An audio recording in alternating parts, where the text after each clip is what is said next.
welcome, folks. It's a late night happy hour, basically, with your favorite California sports website that covers all things Golden Bears. We're right for California. We're the staff. We're here. What is this, guys? Is this the witching hour? Like, what are we doing at 9 p.m. on a Monday night? We are distracting ourselves from, I don't know if anything else is going on in the world, but if you can spend your time thinking about fun things like obsessing over preseason depth charts, you take that opportunity and you grab onto it and you hold on with dear life. I agree. It's all about just focusing on the little happy nuggets of life. That's what Eastern Year is about. You find that one nugget in life early in life and you hold on to it until you die. In the winter, among birches, with vodka. It's most likely vodka. Well, thank you, gents, for joining me. I'm Rob Huang. I'm also the host of the California Golden Bear Cast, our podcast for rightforcalifornia.com. Alongside me, of course, is our editor in chief, Nick, and our football strategist extraordinaire, Peter, out on the East Coast at over midnight. Peter isn't on officially in election day. Nick and I aren't yet, but Peter is officially over in election day. So, woo. Okay, we won't go more into that. But yeah, if you're joining us tonight, the comments are open. Hit us with your questions or comments about. We're gonna go over the roster, the depth charts that were released for Washington and also Cal, and then a couple of news bits. But other than that, that's all we're gonna do. It's gonna be a pretty short, late night talk here. So let's dive right into it. I think the first big piece of news here, if I can pull it up real quick, is that our captains were announced. And that was Hmm. the little quick hit I wanted to go over, which was, I believe, Chase Garbers, Coin Dang, Mike Safell, and Cam Bynum were the listed captains for this game. I do think that those captains changed Hmm. uh, game to game, with the majority intact, but a couple. Yeah. I think Bynum's the only one returning as a second year captain. I wonder if how many captains do you need? Four, I'd say. What I'm trying to recall is sometimes they did a thing where there's like Eh, three permanent captains and then Yeah. one like rotating captain that's Uh-huh. honorary for the individual game. I don't know if they're going Yeah. to do that this year. Yeah, there's none of the four captains play in special teams either. That's interesting, I think. Yeah. Because it's usually, I mean, in the NFL, it's usually offense, which is quarterback, defense, which is free safety or linebacker, and then there is the kicker, because he's been in the team 40 years and nobody knows his name. Yeah. Um, but yeah, those are our captains for this week. We'll see if the Hmm. captains change going into next week. But Yeah. enough of that talk. Let's get right into what we're here to talk about. Let's talk about Washington depth charts first. And here is the depth chart for all those watching. It's right there on your screen. How lovely is that? Good job, Uh, Rob. yeah. Before I let the guys take over and talk about this and lead in discussion, let's just run through a little bit. Left tackle is Jackson Kirkland. Left guard, I'm not even going to try and pronounce that name, but I'm just going to say Ale. Center is Wattenberg. Right guard is Baini Valu. Right tackle is Kern. Tight end is Otten. They have four quarterbacks listed with oars. That's somewhat reminiscent of what we Ugh. what Ugh. we went through Klindergoff. for God. many years, right? It's not even Klindergoff. Remember when we had like it was like McElwain, or like we had a quite a list Yeah, it was there too. McElwain Garbers for 5 games, Right, and right, right. we were all just like, if you have two quarterbacks, you have none. Yeah. We also got tailback is Kamari Pleasant, backed up by Sean McGrew or Richard Newton. At wide receiver, they got Puka Nakao. I don't know how to say his last name, but I'm just say Puka. Wide receiver Terrell Bynum and wide receiver Ty Jones. On the defensive end, they have Bowman listed at outside linebacker, who is, I think, if I remember correctly, if you listen to the Golden Bear cast, Gaby talks about him, how he's like such a big glue guy, and they like really like him on the team. But yeah, Bowman at outside linebacker, Thule at defensive line, Josiah Bronson at defensive line. Outside linebacker, of course, is Latu, linebacker Jackson Sherman, who is actually the son of Cal's defensive coordinator, Peter Sherman. Linebacker Ulo Foshio, Defensive backs Alex Cook, defensive back Asa Turner, defensive back Keith Taylor, defensive back Trent McDuffie, and defensive back Elijah Molden. Place kicker is Peyton Henry. Punter is Race Porter. Punt returner Trent McGuffey, and kicker returners are Sean McGrew or Kyler Gordon. All right, Nick, your Yeah. initial thoughts on looking at this depth chart? So, were Washington not one of those teams that for the last few years has been recruiting at a borderline, blue chip ratio level? For those not familiar with the blue chip ratio concept, that would be having 50% or more of your team roster made up of 4 or 5-star players. There would be tons of reason for optimism as a Cal fan because Washington is replacing a lot of talent. But because they have been recruiting that well, the new players are largely younger 4-star guys. And so there's a lot of uncertainty here because traditionally when you're replacing a bunch of players, you kind of think that those might be areas of weakness potentially, but when you're replacing them with high-end talent, the possibility for them to immediately be plus contributors is very real and relevant. And so there's upside in spots. I think both of the lines are a little iffy. There's some questions because of dropouts at linebacker. The wide receivers are largely unproven. And of course, the quarterback situation is a gigantic question mark. But at the same time, all of the players that are stepping into these new roles are high-end talent for the Pac-12 conference and could step in seamlessly. We just don't know yet. And that for that reason, there's a lot of uncertainty heading into game 1. That's Nick's takes. Peter, what about you? What do you see from the chart? I think, for one, I see a lot of guys that we were recruiting back in the days that we missed on because we were still a rebuilding program, especially Lyle Latu. These guys we wanted. These guys can. Our staff is capable of finding talent, and these guys are now starting for UW. So there is a very high floor, as Nick said. You're replacing talent with very high quality talent. I think it just raises the floor by a lot. Like they won't screw up. Like if their screw ups are there, they won't be as magnificent or like as watch worthy as it would be if they had 3-star talent. There's of course quarterback gamesmanship. I'm terrified by Latu's Spall's rotation, the outside linebacker. Honestly, I hope Curhan and Craig and probably the tight end who's going to be helped with pass protections are able to buy Craig with this, buy Garbers with the time to execute the play calls. And I trust Musgrave to know how to scheme around a effective pass rusher, being a coach in the same division during the same time as he practiced against Khalil Mack. He had Derek Carr play against Von Miller, so there is some experience with that. I'll also add, I'm not thrilled at all to see 3 Northern California-based players starting on defense for Washington. Yep. Yeah. That's not even considering the fact that Jacob Bandis, who's probably the defensive tackle we kind of all wanted last cycle, not on the 2 deep, but he should be playing. So, our very own Sean McNally, good friend of ours via Twitter. Fun fact: Jaden, who is the long snapper, Jaden Green, and Slater work with the same coach that myself, Nick Sundberg, and Matt Rios came from. That's actually pretty cool. Huh, I didn't know Sean long snapped. Sean was a long snapper for the University of Miami. Oh shit! Okay. Yeah. So we have a football player in our midst. Ah, nice. Not posters like the rest of us. Exactly. So I caught Sean's the touchdown in the Memorial Stadium because my buddy worked equipment and he let us in at night, so I caught a touchdown in the end zone.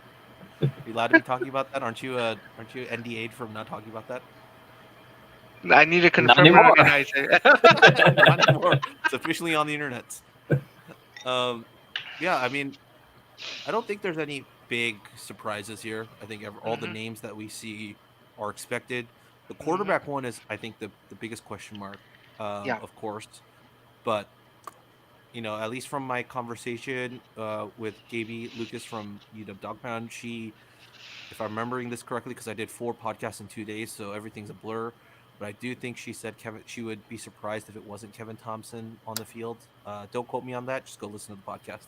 Um, she doesn't expect Ethan Garbers to be to be playing, so might not get that Garbers and Garbers matchup. But nonetheless, I think yeah, there's not a lot of surprises here. It's exactly as we expected. The only thing that I think we're unsure of, I think, at this point from the offensive side, at the very least, is the type of scheme that they're going to be playing. Hmm. I don't think that there'll be a drastic change from what they've done previously, but that also remains to be seen because just like us, beat writers haven't been able to go in to watch practice, right? So Hmm. this could be a situation where Coach Wilcox blames the bloggers of UW for not being, you know, telling them. Um, Sean, we got a question here. Sean asks, "Is Latu the only one starting that we missed out for them?" Latu is one of them. Out of the starter ones, yes. Defensively, Jacob Bandis from Pittsburgh, or is it Antioch or Pittsburgh? The defensive tackle is on the roster. Should be playing too, in my opinion, but he's not listed there. Any other guys here from the uh, Northern California area that you think that was a part of our Mm, list? Can't think of Mm, anybody. doesn't ring. I thought. Let me check Asa because See, somehow this it is where rings a I'm bell. not Yeah. useful. I just don't follow recruiting enough to know. And when I look at rosters like these, I'm almost glad I don't because it's just disappointment. It's really Yeah. nice though to finally this year be more or less recruiting on an even footing with Washington. Nick, from while Peter, does a little bit of research as we continue talking, Mhm. from their defense and what you've looked at so far, like where do you think, if you were Musgrave, like where would you try and attack to and game plan for? So this is complicated because it might be a strength on strength. Like entering the year, my feeling is that our passing game is more likely to be a strength than our running game, just with the talent we have coming back at wide receiver. We trust Garbers, but UW's defense, their clear strength is their secondary, and you Hmm. can maybe look at their front seven and see, or in this case, their stated lineup of some sort of 2-4-5, 3-3-5 hybrid. You think that their line and their linebackers might be a little iffier. One of their defensive linemen is a former two-star walk-on transfer who's good, but probably not a game breaker. They're dipping into their depth chart a little bit at linebacker with Tryon opting out and losing some other guys. You know, you could look at their front seven and think, well, maybe there's hay to be made through the running game, and certainly Cal, that was really what they did well in the second half last year up in Seattle. They got Dancy and Brown going a little bit. Maybe this is a game where we really want to see what our restructured veteran offensive line can produce with everybody back and Hmm. healthy. Um, we'll we'll find out in a few days. Yeah, we're only Yeah. a few days out. So both Alex Cook and Asa Turner were recruited by us. Alex Cook was actually recruited as a wideout, and I think he switched positions to be a defensive back. Hmm. Speaking of like how we would attack it, as Nick said, we had success running, and I can see Latu is and Smalls are the featured players probably on the front seven, and one strategy is to run away from them to neutralize their impact, or try to impose one's will onto the star players, quote unquote, and show them that yeah, you can rush, but can you push back both Curhan and Colin Moore and our fullback, God, I can't remember his name, Drew at the same Schlegel. time, Schlegel, at the same time, over and over and over again. If you can get 5 yards a run doing that, it saps it. You can take their souls, and both Safel and Craig have both said they love to run block. Like for Craig, he said, if I could run block 60 plays a game, I would That would be his perfect game, and maybe that's why we do. We just punish UW for having a pass rushing duo on the field by running at them and making them lose the battle of physicality because it's sophomore. They only have one senior in the front Yeah. seven right now, right? Yeah, they're all sophomores. Oh yeah, Bowman, that's their Yeah. senior, and then there's There's two Josiah seniors. Bronson who's a Yeah. senior, but the rest are sophomores, and we could just do a you'll break before we will when it comes to Uh-huh. running. Which I'm not a fan of running on first down, to be honest. It's not a efficient play. Ooh. We got a couple quarterback questions here, so let's run through that first. Sean asks, which quarterback do we want them to play? LOL. And then also, I think Jacob S here kind of asked that question too. Could you rank the four Washington quarterbacks by snap count and the top four Cal wide receivers by snap count? We'll go over the Cal wide receivers when we get to the Cal stuff. But looking at the quarterback situation for the Huskies, Kevin Thompson is the most tenured. He's a Hmm. grad transfer, but he played at Sacramento State. Um, I believe Gaby said that Jacob Sermon, who is our defensive coordinator, Peter Sermon's nephew, he's like that prototypical um, big QB. I mean, look, you just look at the size, right? 6'5", 240. Um, and then it's Dylan Pulled up some Morris. Thompson stats if you want me to kind of Right. give you my Yeah. thoughts there. If you want to give your thoughts, yeah, go ahead. I mean, who do you think is going to be getting the most snaps out of those four from your Well, perspective? so we're presuming that Thompson is the guy. We don't Hmm. really know, but it just Yeah. like to the extent that there are tea leaves to be read, people think it's going to be Thompson. So, and thankfully, Thompson actually has a track record from which we can judge him on from his time at Sac State. Of course, this is stats at the FCS level, so translate that to FBS Pac-12 Yes. football as you will. He could be Um, Vernon Adams. We don't know. Like, we don't know. so he 58% completion rate last year, his best year, 7.2 yards per attempt, Hmm. 27 touchdowns, 8 interceptions.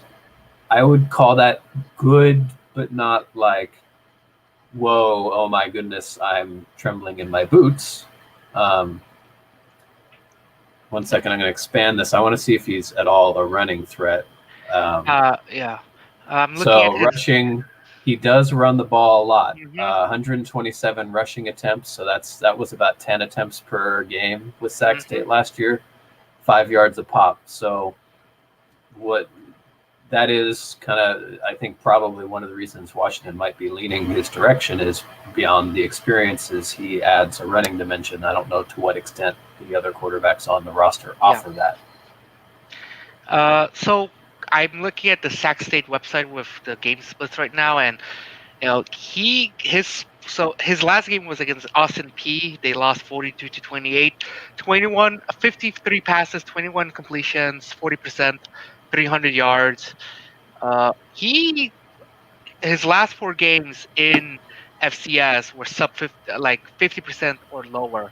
There's 50.9% completion. It's a lot of yards, but it's a lot of attempts as well. And I Yeah. don't think that's the type of quarterback that succeeds against a Wilcox defense, You can right? also look at what he did against Arizona State, which, on the one hand, that's an interesting game to look at because it's against a Pac-12 defense and a good Yeah. one. I think Arizona State's defense is roughly on Cal's level. Hmm. It's also not fair because he's receiving blocking from an FCS line and throwing to Hmm. FCS wide receivers.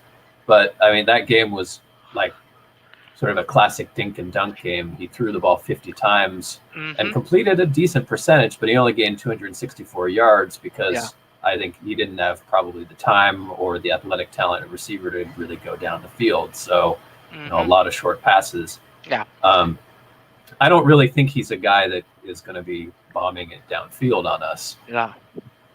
No, if we're facing Thompson, he's gonna be relying on short passes.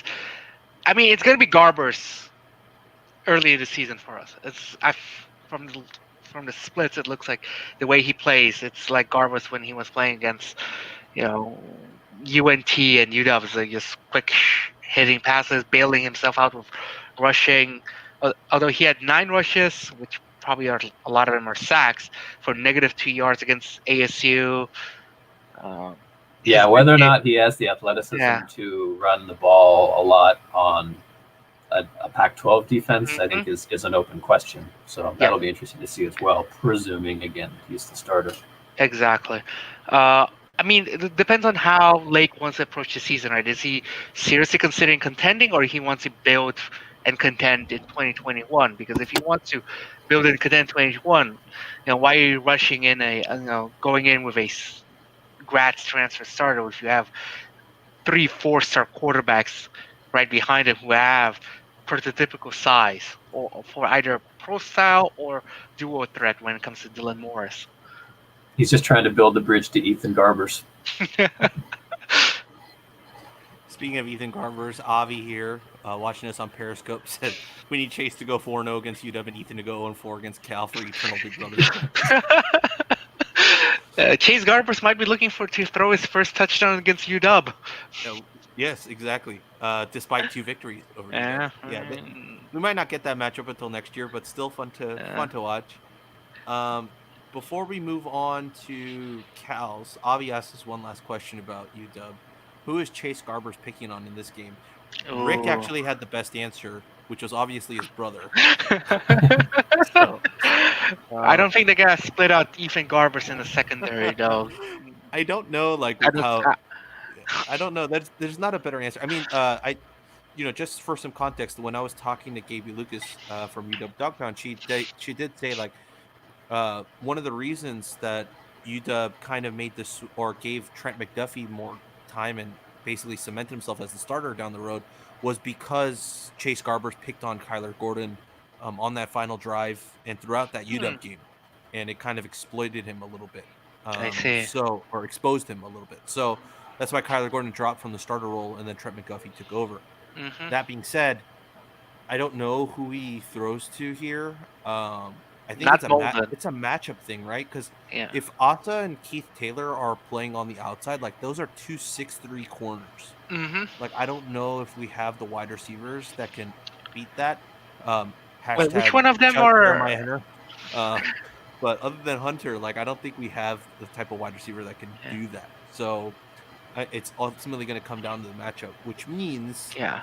that we might, if we're going to go passing early, Nico in the slot against a Hmm. McDuffie or a Molden might be the best option we can take here. I Just mean, it from a depends, right? matchup perspective. Yeah, Yeah. exactly. So it's going to be matchups. That's at least my perspective. You I guys mean, have any other first, opinion? I think it's also part of gamesmanship to have them all DB and not declare one of the safety, Yep. some of the safety and cornerback. Because just because you're tall doesn't mean you cover in the slot well or you cover the Right. like Aiden Lee for us is 6'4", 225 is a true freshman. That man is a tank. Yeah, I We could. mean, Running down the sideline.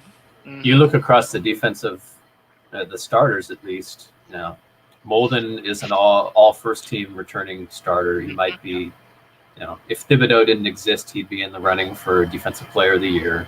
Yep. McDuffie, Turner, and Taylor are all 4 stars who've received playing time. Yep. I'm not sure. Cook is a little less highly regarded, but I think he's a little more experienced. Conversely, there's no obvious weak point there. Mm-hmm. So, yeah, I mean, I'm not one that wants to lean on the run game. If there's a game this year to do it, this is probably the one where you really want Cal's offensive line and running back to make some noise. Yeah. Yeah. I mean, that's, I think, a good enough conversation Hmm. on UW. How about we move on to the Bears? The team that matters. The team that The really matters. Bears. We have a legitimate 2 deep here, and I'm going to run through it real quickly with the starters. We got Nico and Crawford at wide receiver, Will Craig at left tackle, Daltosa at left guard, Saffel at center, Metauer at right guard, Curhan at right tackle, Colin Moore at tight end. Garbers, of course, is the surefire starter at quarterback. Drew Slagle is actually the starting fullback. Chris Brown Jr., of course, the starting running back, and that wraps up the offense on the defensive side of things. Defensive ends are occupied by Brett Johnson and Deonde Johnson. The Johnson and Johnson Company have officially arrived on the A Berkeley family campus. company. It is a family company. Nose guard starters Aaron Maldonado and my boy Stanley McKenzie is right there at number 2 at nose guard at 6'2", 320. That is my boy He has Stanley 50 McKenzie. pounds on the starter. Yeah, he has 50 pounds on the starter as a And 1 freshman. inch less. Yes, yes. Outside linebacker is Cam Good, backed up by Matt I don't know how to say Matt's. Horwitz. Is it Horwitz. Horwitz? Yes. Yeah, I think there's it's a a typo. typo on It's a the typo, on the right? the Right. too deep. Yeah. Yeah. We got inside linebacker, of course, is Coin Dang with Evan Tattersall. The interesting part here is Anzalados and Iosefa are the backups at inside linebacker. So one freshman and one true freshman and one redshirt freshman. And the other outside linebacker is Braxton Croto, backed up by my boy Oren Patu. And then the two cornerbacks, of course, Cam Bynum and Josh Drayden, and the two starting safeties, Elijah Hicks and Daniel Scott. And then I think this is the most like unsurprising part. Place kicker Dario Longhetto, punter Jameson Sheehan, and kick returner is Nico and Kekoa, with our punt returners being Nico followed by Kekoa. And that is it. That is our depth chart. I guess Phil Snow, Bears with Fangs on Twitter, he's on YouTube with us, and he asks, biggest surprise from the Cal depth chart reveal? I can start. Go ahead. Go for it. It's Chase Garbers being 225. What was he playing at last year? I don't pay attention. To Let me weights as look much it as up I right should. now. It was definitely not over 220. Let me find it. He might have grown his hair out. That could account for a pound or It two. could be. It could be. When you have your starting quarterback weigh as much as your starting fullback. So Chase Garbers gained 20 pounds in the year. I gained 20 pounds, but it's definitely not the same 20 pounds that Chase Garbers gained. Yeah, that's good. That's good weight. Like, he was not pounding down Scotch whiskey and ice cream in the last 6 months.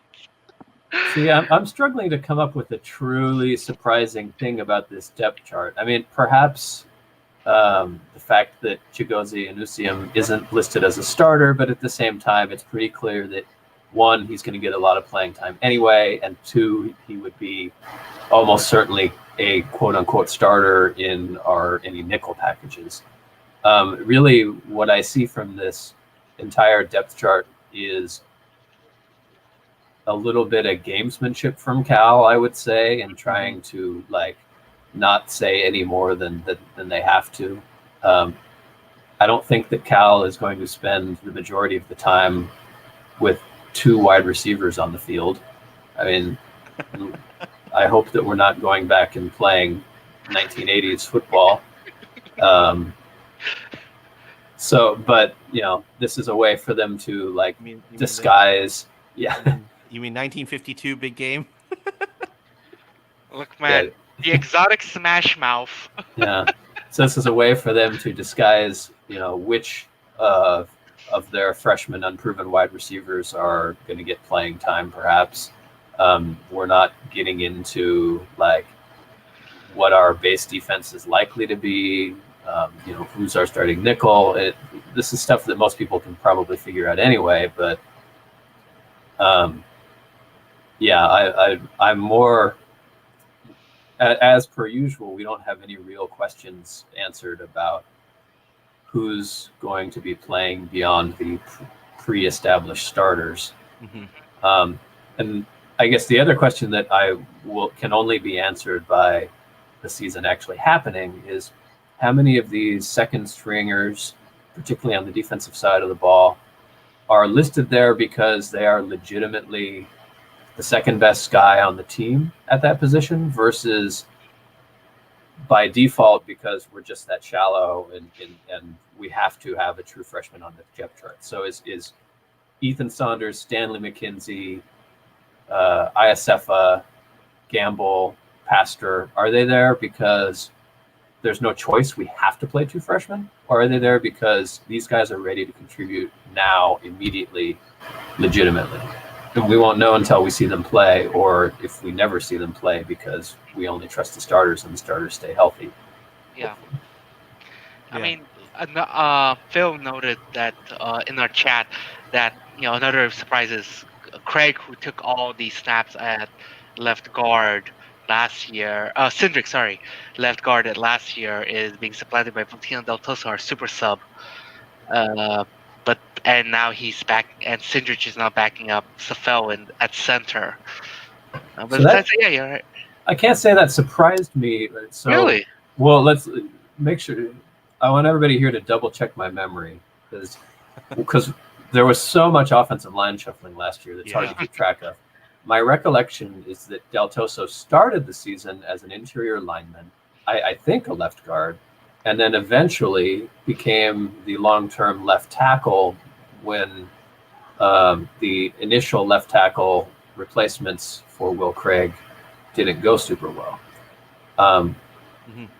And when he got moved to left tackle, I figured that spoke highly of what the Cal staff perceived his abilities on the line in terms of like flexibility. It's just hard to play left tackle.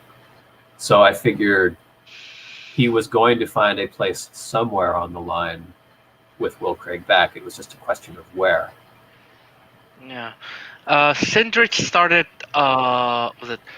Yeah. One of the 7 players, including 2 offensive side of the ball, along fellow offensive lineman Jay Curran, to start all 13 games with 11 starts at left guard.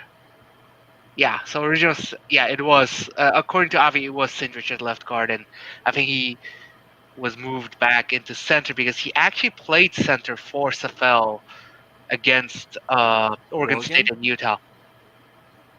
So maybe they're grooming Cindric to be the next center after Safel. That's my thought too. Well, what would be? I hope we don't find out. But what would be interesting is, let's say Del Toso gets injured. Would in fact Putasi be the guy off the bench, or would Cindric step into that role? Like, how precise and will they stick to these depth charts? I don't know. I think it's most offensive line coaches, at least in the NFL, always preach the best 5. So yeah, I think they might slot in just Cindric because of experience and have Putasi back him up. And we will speak of these games, Avi, because I watch one of them. I watch one game in person every year, except for the Smoke Bowl. And I watched the Oregon State game with you all, and I was very sad. Phil says in the chat, agree on gamesmanship and possibly trying to motivate other players, sort of like what Ricky Walker did last year. I think that's very true. I think it's a bit of both. It's like gamesmanship plus like rewarding some of the guys that have been with your program for a while in the first game.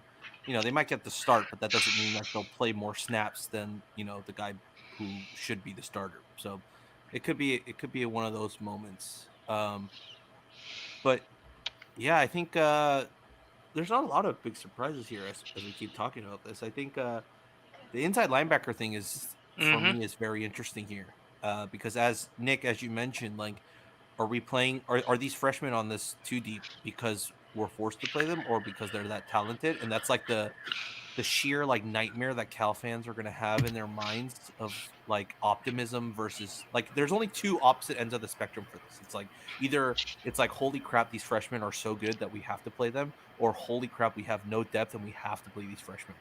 There's no in between here by listing these freshmen behind it. Except for inside linebacker, because last year both Coyne and Evan were immortal in their lineup. Right? And then Tattersall to a certain, or you mean Weaver?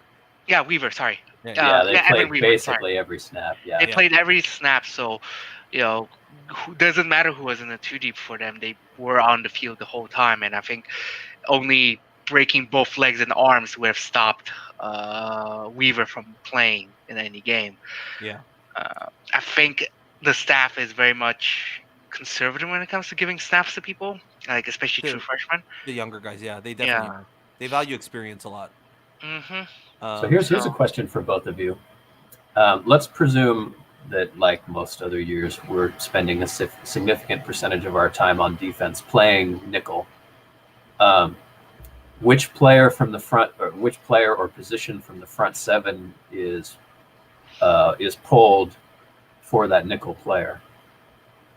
Do we think we're going 2-4-5, 3-3-5?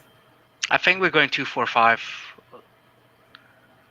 3-3-5 has kind kind of lost its usage in college and NFL. 3-3 drive was created as a reaction to air raid, right? Because you want more speed, more range in the backfield. But we're not facing any air raid offenses. Yeah. Uh, and I think we've always been a 2-4-5 team anyhow, with a possible 5 being like we can do halfway between our base 3-4 and a nickel 2-4-5 by having the star safety being the hybrid linebacker safety in Yeah. The star Trey role. Passer, right? The star, Yeah. exactly. And Trey Passer, from at least the measurables, 6'2", 215, fits that mold as a true freshman. Yeah. So I don't think it's unthinkable for us to just it's like a sliding scale, right? We go 2-4, we remove Maldonado, we put Ziande, Brett, or and Braxton Croder is 255 pounds. So from a physical standpoint, he can hold the edge on the strong side of the offense. Yeah. And we put Trey Passer in, he can shadow the tight end or the running back and be the versatile threat in the middle in in the front seven. Yeah. And once we go to a pure 2-4-5, again, it's going to be Maldonado out, kick Drayden in to the slot, and Chigi on the outside. I really think Chigi's going to play more snaps than Josh. I can't, I don't know why. I guess maybe they want to reward Josh for being a good player and redshirting after 4 games last year and not making a fuss about it and putting him as a starter. That could be it. It is a bummer for him that he redshirted last year, and then Mhm. the year that he's rewarded coming back for is this bizarro year. Although Mhm. presumably he can come back next year as well if he wants to. Right. Well, the thing here also, to Nick's point about talking about the freshman is Iasefa and I believe Trey Pastor were both early enrollees, so Ah. they've actually been with us since January. That I mean, it doesn't mean as much because pandemic hit and only 4 practices in the spring football, but at least it was the fact that they were able to go through like workouts and stuff a lot earlier than some of the other guys on the at least on the 2D. Mhm. There's a few more guys that made it to campus before the summer, but I A think little those more are college level conditioning. right Yeah. for a few more months, and I think that Mhm. definitely does help to a Yeah. certain degree. It's just a matter of getting the playbook. Phil says Chiggy is going to play a ton. Yeah. I think all of us believe that. I Yeah. think that for me the kicker here is ISFA. The coaches have been raving about him. The players have been raving about him. I and to see him that on the 2 deep right there, Mhm. and plus like if you looked at our prediction podcast, I think Trey said he fully expects or his prediction is that ISF overtakes Tattersall in the starting role by the Yeah, end of the that's his hot season. take. Yeah. That's one of his hot takes. So there's definitely something there to say for his talent and his ability, That and would be also remarkable. right. And Oregon and USC came calling real late in the cycle Mhm. last year and tried to flip him. So there's definitely something there with his talent that people are seeing. We just haven't seen it on the field yet. And I'm like super excited that we actually have inside linebacker rotation and not Mhm. crossing our fingers, knocking on wood, doing everything superstitious possible so that our middle linebackers do not get injured. Like, I'm still on the Onslaughter's train until it crashes and burns. He just has that ability to just recognize plays real quick and be there where the ball is. And sometimes you don't need 2 tackles for loss and a sack from your inside linebacker. You just need them to prevent a 3-yard run from becoming a 6-yard run, because those 3 yards matter when it comes to decision making of the opposing offense on second and Yeah. third down. All right. So yeah, Anzalata's hive. It will be really interesting to see if they stick with like the Wilcox defenses have they pick 2 inside linebackers and they get almost every relevant snap. But to be fair, part of the reason they've done that is because they've had Evan Weaver, Jordan Kanazic, Hmm. Coin Dang, guys who their talent justifies playing every snap, and without backups who are like obviously on that level. This year, maybe do we see a lot more rotation at the inside linebacker spot next to Coin? Maybe it'll be interesting to see if this is the first time where they don't just pick an inside linebacker and play him basically every competitive snap. Yeah. Yeah. We got some questions here. One is Phil says, newcomer that you're most excited to finally watch play. Avi also asks, which freshman is starting by the end of the year? I my Yeah. an- my answer I think covers both, and then you guys can answer. Mine is Stanley McKenzie, baby. Um, I'm so excited to watch him play. Watching from those like little Twitter reels of him like practicing, like He's pushing I'm back Matt Cindrix. I'm already super excited. And then the funny thing is, he does fit the role of which freshman do you think is starting by the end of the year, but not because I don't think he's going to supplant Maldonado, but I think if we go to an even front, where we play two nose guards and then like an outside linebacker, I could easily see us going with like just for a this is a crazy package of a front seven, but you put Maldonado and McKenzie just as the down two, and then you put Cam Good with Brett Johnson on the outsides, and then you plug in your two inside linebackers, and you Oh. just that front four is like you have no idea what they're gonna do, right? They could drop back, they could rush, like, but uh, like honestly, getting Brett Johnson one-on-one matchups on the outside off the edge is going to terrorize offensive coordinators' minds.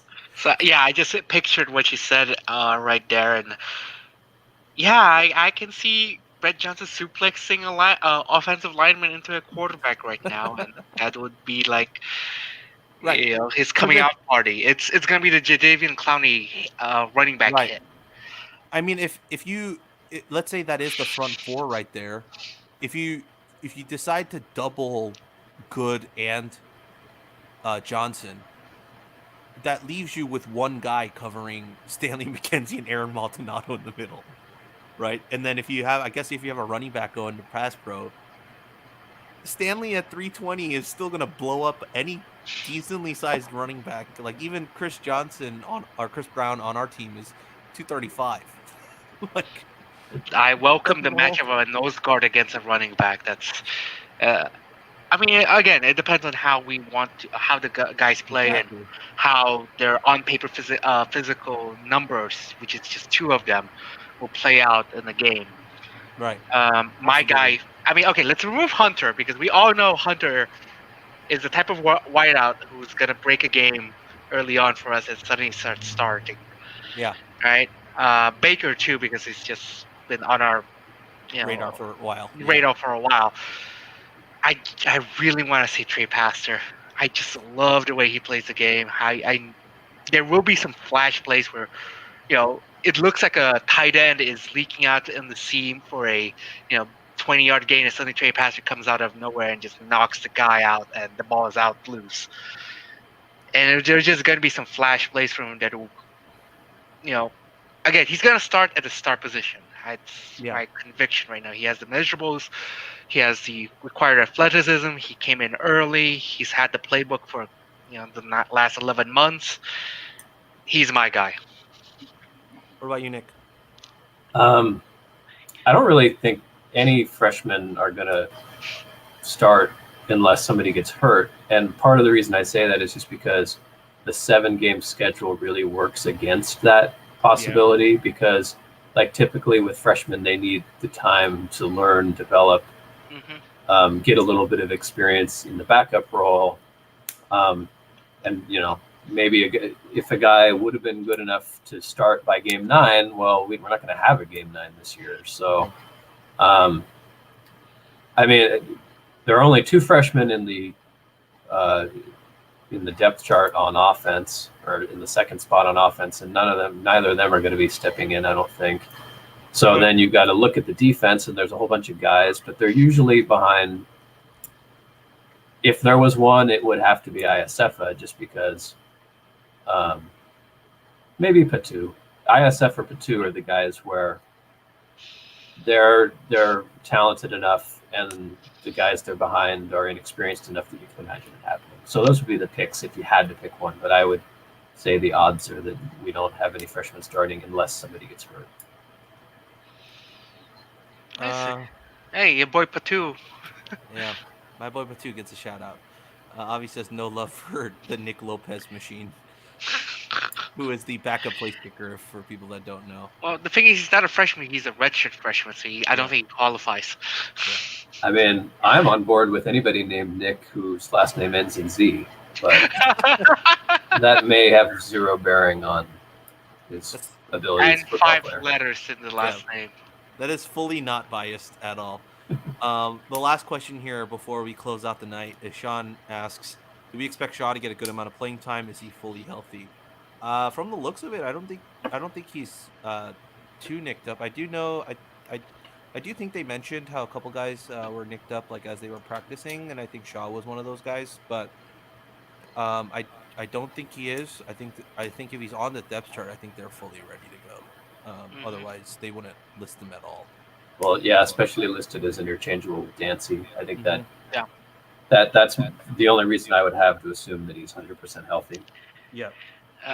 Avi did point out that our lead running back, Christopher Brown Jr., is weighs in at 10 pounds more than either of our fullbacks. That's actually pretty terrifying because like if you decide to go like with 22 personnel and you put out Christopher Hmm. and Bradrick Shaw out there, like one could lead for the other and one could Hmm. as much as the other. Like you have a thunder and thunder approach to. I would like a little lightning at the running back position. I'll be honest. Well, I isn't that miss isn't that the Dancy? You don't think that's the Dancy there?